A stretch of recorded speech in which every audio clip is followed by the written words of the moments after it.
မစင်ဘာဖြစ်နေတော့လား ဟိုမှာလည်းအရန်အေးလို့စပီလေးတွေအောင်လို့ကော ဟုတ်ပါနော်ဆိုင် decoration ကရမ်းလာတာအခုကပဲဆိုင်တော့မစင်ရဲ့ အမလေး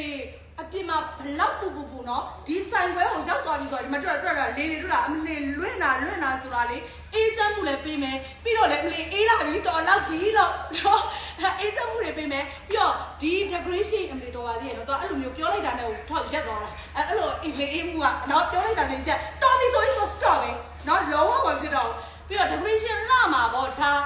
ပြန်လာပြီ decoration လာမှာပေါ့ဒါ29ရတနာရုံးတစ်ကြီးလေးသိရမလားအမလေးရုံးတစ်ဖွင့်ဝဲကြီးမှာလို့ဝက်ကွယ်အားပေးကြတဲ့ချစ်ခက်ကာတွေကတော့သိပြီဖြစ်ပါတယ်ရှင်ဇင်တို့ဒါ29ရတနာရဲ့ပေါ့နော်တာမွေမျိုးနဲ့တမင်ပယန်းလည်းမြစ်တာရိတ်မုံအိမ်ယာမှာရှိတဲ့29ရတနာဆိုင်ရဲ့ရုံးတစ်ကြီးဖြစ်ပါတယ်မသိတဲ့သူတွေဒီမှာနော်အပြင်မှာပုံနေရမလားရန်အေးသွားမယ်နော်ပြီးရင်အရန်ဒီဇိုင်းစုံနေပစ္စည်းအစုံနေအကုန်လုံးကိုတနေရာထဲမှာရတင်တာဖြစ်ပါတယ်ရှင်ဒါကတော့ဇင်တို့29ရတနာရဲ့နောက်ထပ်မဲ့ဖွင့်လှစ်လိုက်တော့ရုံးတစ်ကြီးဖြစ်ပါတယ်တာမွေမျိုးနဲ့တမင်ပယန်းလည်းမြစ်တာရိတ်မုံအိမ်ယာထဲမှာရှိပါတယ်ရှင်အရန်အေးလို့ပါရှင်ကျေးဇူးအများကြီးတင်ပါတယ်